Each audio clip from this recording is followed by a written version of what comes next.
merupakan cabang ilmu geografi yang mempelajari mengenai karakteristik dan dinamika suatu wilayah tertentu, yang itu mencakup analisis aspek fisik seperti keadaan iklimnya, tanahnya, dan sumber daya alamnya, dan juga mencakup aspek manusia yang berupa keadaan populasi, keadaan budaya, dan keadaan ekonominya. Dan juga di wilayah menjelaskan bagaimana unsur-unsur yang ada dalam geografi yang tercantum di dalam suatu wilayah dapat terhubung atau saling mempengaruhi satu sama lain. Jadi di sini saya akan menjelaskan mengenai tujuan dari geografi wilayah. Apa sih tujuan dari geografi wilayah tersebut? Nah, jadi tujuannya adalah untuk memahami keunikan yang ada di suatu daerah serta interaksi antara faktor-faktor seperti faktor alam atau faktor fisik yang mempengaruhi adanya suatu perkembangan dan perubahan di suatu wilayah tersebut. Selain itu, geografi wilayah juga memiliki tujuan untuk bagaimana hubungan antara manusia dengan kondisi geografis lingkup di wilayah tersebut. Nah, geografi wilayah ini membantu dalam perencanaan tata ruang, pengelolaan sumber daya alam, dan memahami masalah sosial ekonomi. Jadi tujuan dari geografi wilayah ini membantu untuk memahami dan menyelesaikan jika ada suatu permasalahan terkait sosial atau ekonomi. Selanjutnya adalah aspek-aspek wilayah geografi wilayah. Nah, aspek geografi wilayah sendiri merupakan karakteristik atau ciri khas yang membedakan satu wilayah dengan wilayah lainnya. Nah, aspek-aspek geografi wilayah dibagi menjadi 6 bagian. Yang pertama adalah aspek wilayah berdasarkan fisik. Aspek ini mengacu pada sesuatu yang berkaitan dengan kondisi alamiah di suatu wilayah. Aspek ini dibagi lagi menjadi 3, yaitu topografi, iklim, dan sumber daya alam. Contoh dari topografi sendiri adalah gunung, lembah, dataran tinggi, dan dataran rendah. Nah, contoh dari iklim adalah iklim tropis dan subtropis. Contoh dari sumber daya alam yaitu sumber daya alam hayati dan non hayati. Yang kedua adalah aspek wilayah berdasarkan sosial. Aspek ini mengacu pada segala sesuatu yang berkaitan dengan kehidupan dalam suatu wilayah, termasuk interaksi sosial budaya dan politik. Aspek ini dibagi lagi menjadi 3 bagian, yaitu ada karakteristik penduduk, daya, dan distribusi. Contoh dari karakteristik sendiri adalah bahasa, pakaian adat, pekerjaan, dan juga pendidikan. Dan contoh dari budaya sendiri adalah sesuatu yang diturunkan dari generasi yang satu ke generasi lainnya. Nah, contoh dari distribusi penduduk sendiri adalah ketersediaan sumber daya alam, kondisi iklim, keamanan, dan ketersediaan infrastruktur. Yang ketiga adalah aspek wilayah berdasarkan ekonomi. Nah, aspek ini merujuk pada karakteristik suatu wilayah yang dipengaruhi oleh aktivitas ekonomi yang terjadi di wilayah tersebut. Aspek ini berfokus pada 3 bidang, yaitu bidang perdagangan, pertanian, dan industri. Nah, perdagangan berperan sebagai jembatan penghubung antara produsen dan konsumen, baik dalam skala lokal maupun skala internasional. Pertanian menyediakan bahan pangan dan berbagai komoditas lainnya sebagai sumber mata pencaharian di penduduk di wilayah tersebut. Yang ketiga, industri yang mengelola bahan baku menjadi produk yang memiliki nilai tinggi serta menciptakan lapangan kerja yang mendorong pertumbuhan ekonomi di wilayah tersebut. Yang keempat yaitu berdasarkan kultural. Nah, berdasarkan kultural ini memuat seperti warisan budaya, kemudian bahasa daerah, dan juga adat istiadat yang ada di tempat tersebut. Yang kelima, berdasar infrastruktur dan teknologi. Maksudnya itu memuat akses jalan, kemudian seperti contohnya jembatan dan bangunan-bangunan yang lain. Dan juga ada transparansi dan teknologi digital. Yang terakhir yaitu berdasarkan politik, yaitu membuat struktur administrasi dan kebijakan yang ditetapkan di wilayah tersebut oleh pemerintah setempat. Faktor selanjutnya yaitu faktor pembentukan geografi wilayah. Di sini ada 5 faktor. Yang pertama yaitu faktor fisik. Faktor fisik bisa disebut juga sebagai faktor non-manusia atau faktor yang terjadi secara alamiah. Selanjutnya yaitu ada kondisi geologi, iklim, dan juga topografi. Kondisi geologi di sini adalah yang dimaksud timbulnya suatu wilayah itu Kemarin yang dari tak upload bebatuan itu yang ke atau pantai, dari itu kelompokmu. dulunya itu timbulnya seperti apa. Selanjutnya yaitu Yang ke iklim atlet ya? itu di Indonesia Yang ke sendiri kan atlet. dipengaruhi oleh dua Kita yang ke iklim atlet. yaitu musim kemarau dan Ke juga atlet. musim penghujan. Selanjutnya yaitu Bisa nonton. topografi. Pada topografi itu adalah tinggi rendahnya suatu daratan seperti gunung dan juga lautan. Ketika kita membuka peta itu kan kayak yang di gunung itu dibuat agak naik, nah dan juga Naik. kayak ada lapisan-lapisannya gitu. Masa sih? Kemudian di Google Maps Naik. topografi. Selanjutnya itu faktor manusia. Hutan. Di sini sebagai yang pertama ada populasi. Populasi itu kayak manusianya yang bertempat tinggal di situ, seperti tinggi rendahnya SDM yang ada di situ. Selanjutnya budaya, yaitu suku, ras, agama dan juga lain-lain. Selanjutnya ekonomi dan juga teknologi. Contohnya seperti ketika pada wilayah tersebut pendidikannya tinggi, maka daerah tersebut teknologinya bisa maju. Selanjutnya itu faktor historis, sejarah perkembangan wilayah.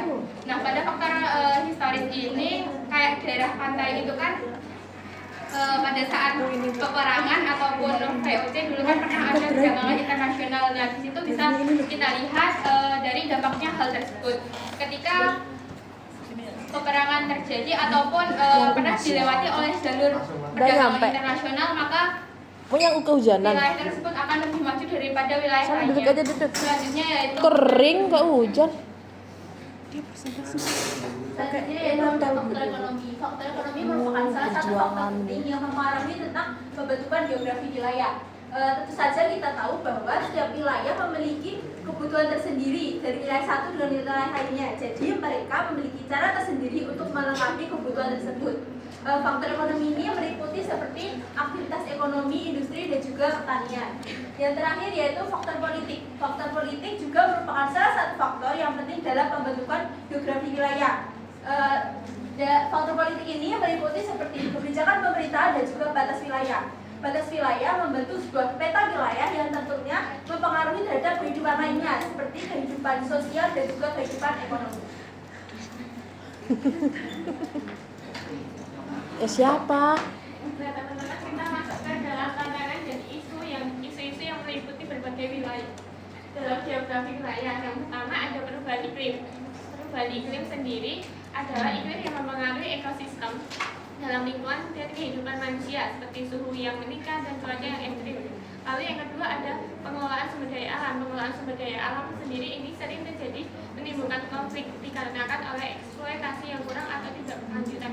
Untuk selanjutnya akan disampaikan oleh Ini kelas apa? Kelas B itu, Mas? Timbangan sosial antara daerah kaya dan miskin mempengaruhi seperti akses pendidikan, integrasi kesehatan, dan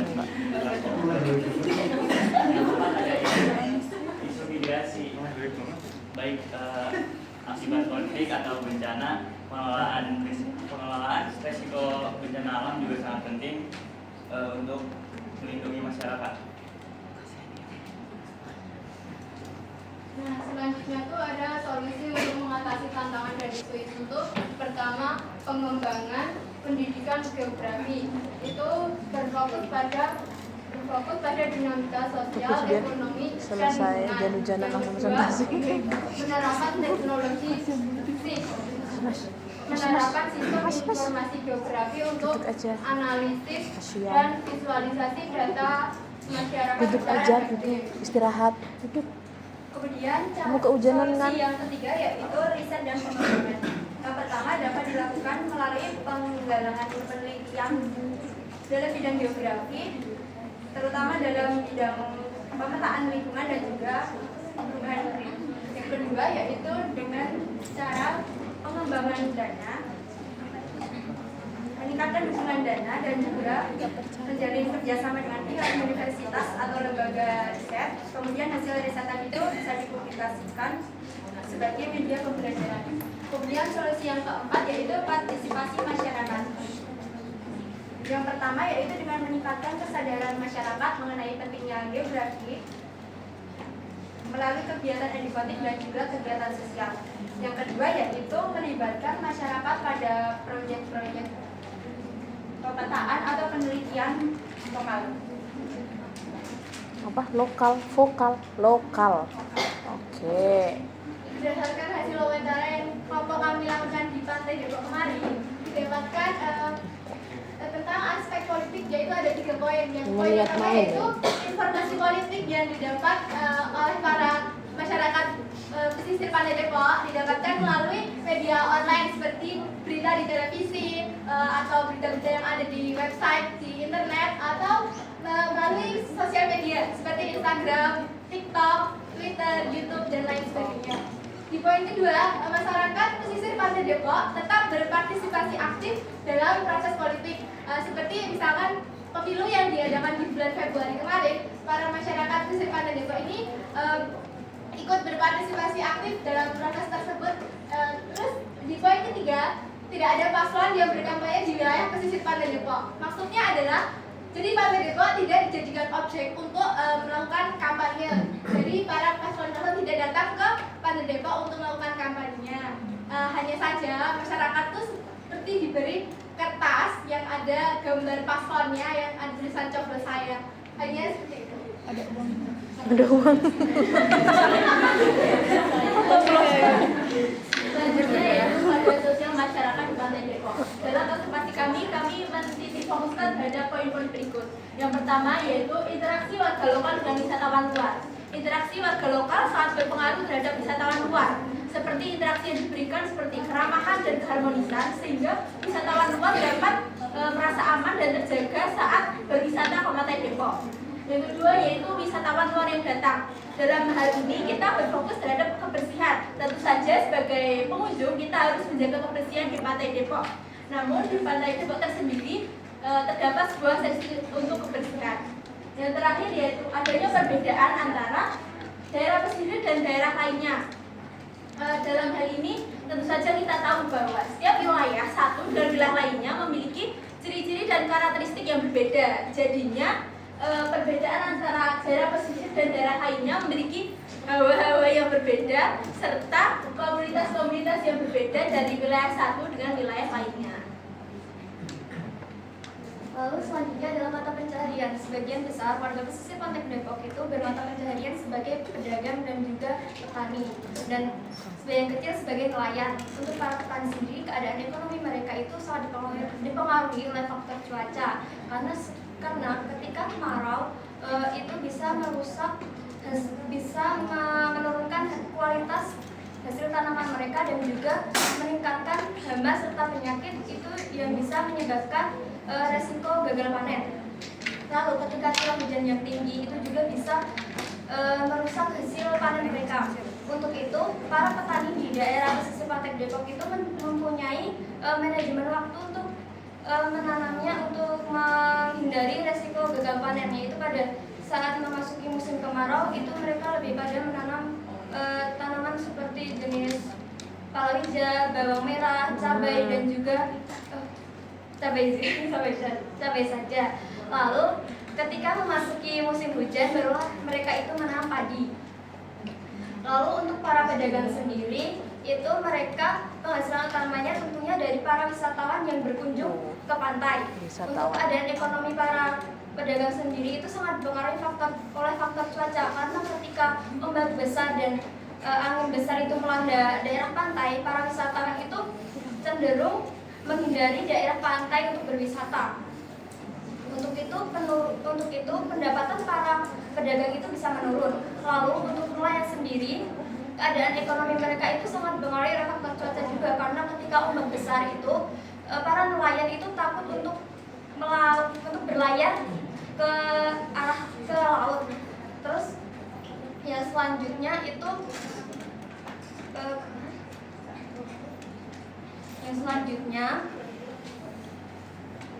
para nelayan di daerah pantai pesisir Depok itu mempunyai pantangan hari untuk tidak melaut, yaitu pada hari Jumat Kliwon. Lalu yang selanjutnya sebenarnya di daerah pesisir Pantai Depok itu sendiri itu mempunyai tambak udang, namun sekarang terpaksa ditutup dikarenakan banyak yang mengalami kerugian. Selanjutnya sudah tidak beroperasi lagi. Oh, ada di sana ya. Selanjutnya ada perubahan iklim. Perubahan iklim terbagi menjadi 3 bagian. Yang pertama itu ada abrasi. Ketika terjadinya abrasi, para wisatawan dapat menurun karena mereka takut akan adanya abrasi. Yang kedua itu ada angin kencang. Saat angin kencang, penangkapan ikan di laut dapat berlebihan, mengancam kelangsungan hidup spesies ikan dan mengganggu rantai makanan laut. Yang ketiga itu ada perubahan iklim. Perubahan iklim adalah pemanasan global menyebabkan kenaikan suhu laut dan asam laut yang merugikan ekonomi sistem. Ekosistem laut. Laut. Kemudian harapan masyarakat kepada pemerintah yang pertama yaitu peningkatan promosi di media sosial. Ini sangat penting karena waktu saya melihat keadaan di sana itu pantainya itu sepi dan di sana itu kan ada yang menjual ikan segar. Jadi walaupun banyak sekali bis-bis yang lewat atau mobil yang lewat, tapi mereka tuh kurang tertarik pada ikan-ikan segar yang ada di situ. Padahal ada ibu-ibu yang selalu mengajak mereka gitu. Kemudian penambahan infrastruktur, terutama kursi untuk para pengunjung itu sangat kurang menurut saya karena kursi itu ada, cuma mereka itu bisa duduk ketika di warung yang sudah tutup gitu. Dan juga bisa penambahan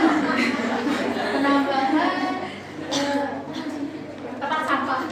Kemudian ada perbaikan lahan parkir. Itu sudah ada lahan parkir tapi masih bentuknya itu luas dan belum dipaving. Harapannya itu segera dipaving agar debu-debunya itu tidak berterbangan. Selanjutnya itu hubungan geografi dan ilmu sosial. Geografi dan ilmu sosial itu saling terkait. Contohnya interaksi warga lokal dengan wisatawan, dampak wisatawan, kondisi iklim dan mata pencaharian. Tema ini membantu memahami keterkaitan ekonomi, sosial, dan lingkungan serta bagaimana masyarakat beradaptasi pada perubahan.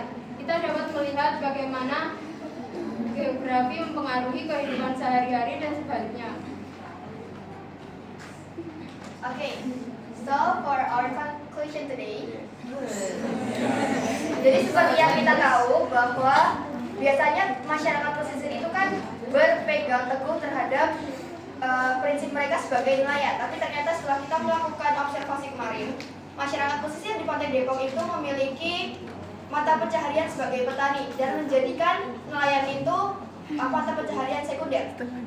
Nah, dengan iklim yang ada di Pantai Depok itu tentunya mendukung penghasilan secara maritim maupun agraris.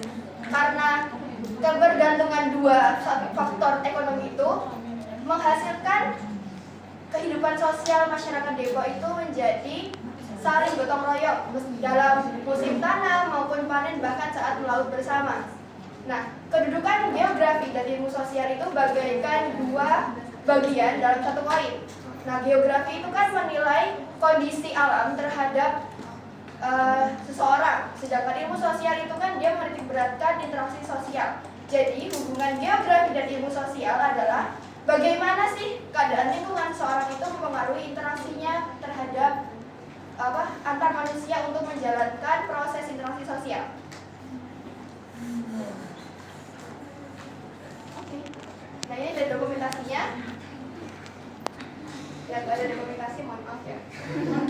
Lanjut. Oke, tutup. Oke. Kesedayu membawa itik. Pulangnya dikejar Fahmi. Untuk Bu Yaya yang cantik, tolong terima presentasi kami. Sebelum menutup presentasi hari ini, bentar ya. Oke. Cukup sekian presentasi dari kami. Presentasi yang usai saat ini begitu cepat, sama halnya dengan dia yang kisahnya singkat tapi melekat. Ya.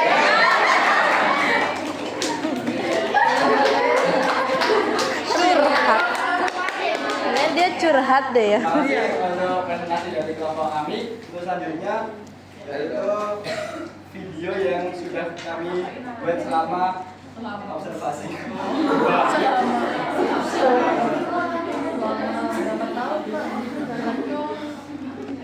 Video presentasi mungkin. Video presentasi, video observasi.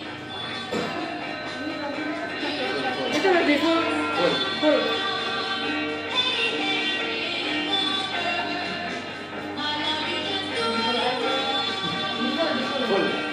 Assalamualaikum warahmatullahi wabarakatuh. Perkenalkan, nama saya Ini siapa? Bobo. Saya dari kelompok 3, saya sekaligus ketua kelompok 3. Kami sedang melakukan wawancara observasi di daerah Pantai Depok untuk memenuhi tugas jurusan ilmu sosial dengan dosen pengampu yaitu Ibu Yayu. Sedangkan anggota-anggota kami dari kelompok 3 yaitu ada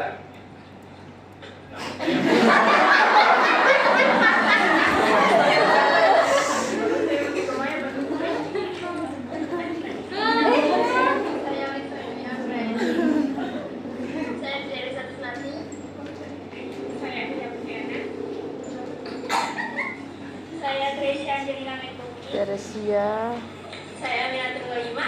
Aminatun, Saya Arif Valnelas Gordontiva. RR. Saya Romo Melestari. Sing aku lihat kameranya. Saya Swir.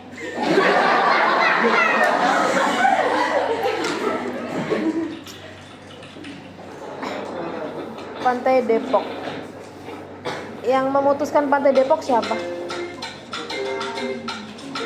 bersama Bu, bersama. Dan ada yang daerah selatan juga. Oh, oke.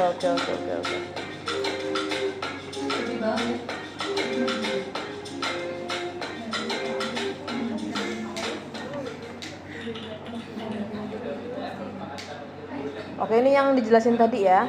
Oke, bisa ke langsung yang wawancaranya. Kondisi barusan Tunggu. Masuk Bu.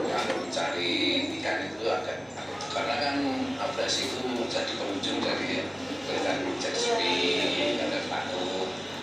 Salah satu yang mempengaruhi seperti cuaca, iklim atau keadaan wisatanya. Ya, pengaruh terhadap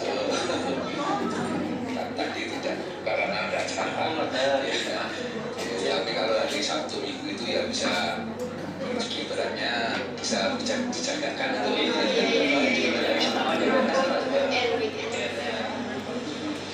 Ya, ketika Bapak itu interaksi dengan Kali udah kebersihan lah, misalkan nggak bisa dicarikan. Pernah ke Pantai Depok? Udah pernah Pantai Depok belum? Sekarang Saya bukan orang sini. Bagus ya Bu, saya. untuk tadi sudah dijelaskan dengan baik. Oke.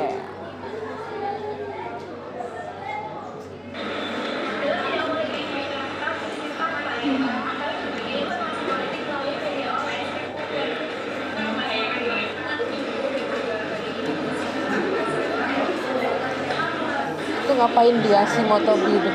Diam aja.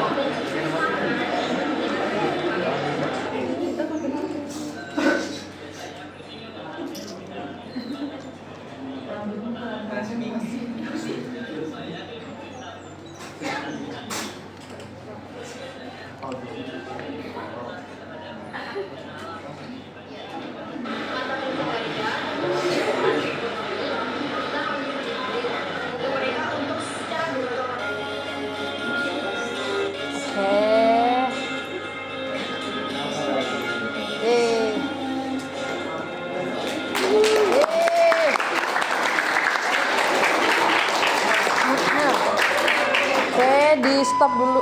Apa? Ada closingnya? Ada closingnya? Apa?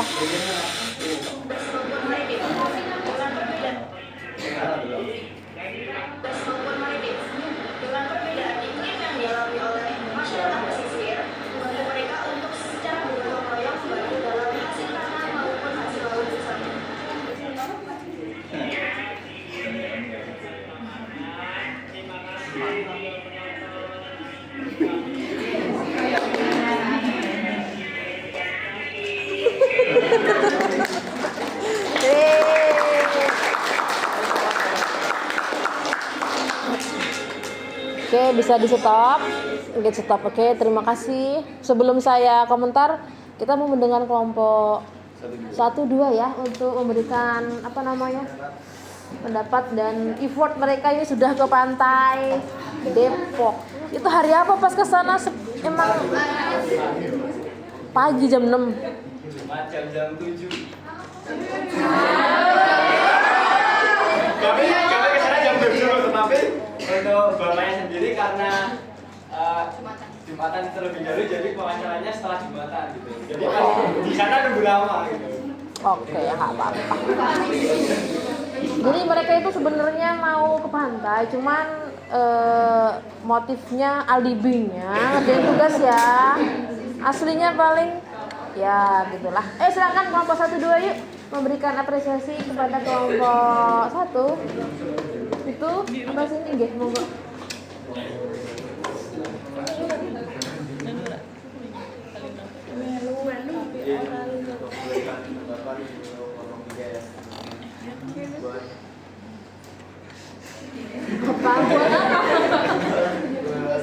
Kelompok 3 yang pertama bagus banget dari PPT-nya udah cukup lengkap, lalu grafisnya juga oke banget, lalu penjelasan dari masing-masing individu juga udah lengkap dan terstruktur dari awal sampai akhir. Lalu untuk buat video juga dari soal pembuka, soal intro juga udah bagus. Tapi tadi videonya di tengah bisa ditampilkan ya langsung wawancara. Lalu buat yang minusnya dari presentasi sebelumnya masih agak sedikit terburu-buru. Jadi saran saya ketika presentasi mungkin agak sedikit lebih tenang untuk menjelaskan ke teman-teman. Jadi apa yang dijelaskan nanti sampai ke teman-teman. Lalu untuk video ketika penjelasan mungkin bisa menggunakan mic sehingga dapat terdengar jelas mic ataupun rekaman yang ada di HP. Lalu untuk transisi di setiap video saya diberikan untuk menambah karya mungkin editor ya emang editor di kelas. Apa masih ada punya lagi? Ngomong ini belum mana? Siapa? ya Pak Kunci dari kelompoknya.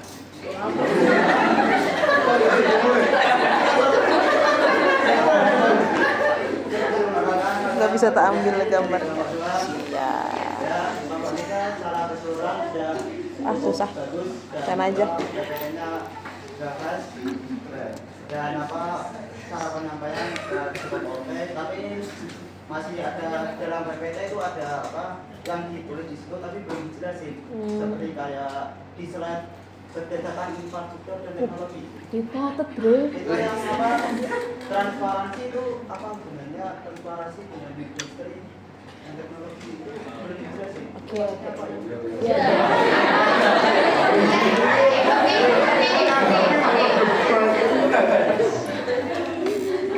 Dan saya juga mau bertanya di sini kan PPT-nya untuk memajukan ekonomi dalam bidang geografi.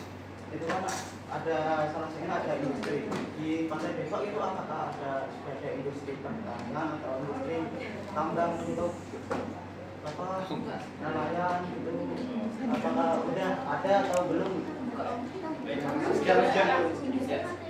Izin menjawab pertanyaan Mas Fatur mengenai industri yang ada di Pantai Depok. Untuk yang disampaikan oleh Mas Fatur tadi mengenai industri untuk perikanan dan pertanian di sana belum ada ya. Jadi full di sana untuk kegiatan nelayan pribadi. Jadi mereka melakukan berlaut, melakukan pencarian ikan di laut itu dalam segi perikanan itu untuk